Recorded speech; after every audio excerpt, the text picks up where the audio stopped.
إنهم كانوا إذا قيل لهم لا إله إلا الله يستكبرون ويقولون أئنا لتاركو آلهتنا لشاعر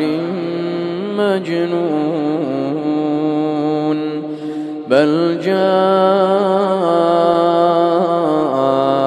بالحق وصدق المرسلين إنكم لذائق العذاب الأليم وما تجزون إلا ما كنتم تعملون إلا عباد الله المخلصين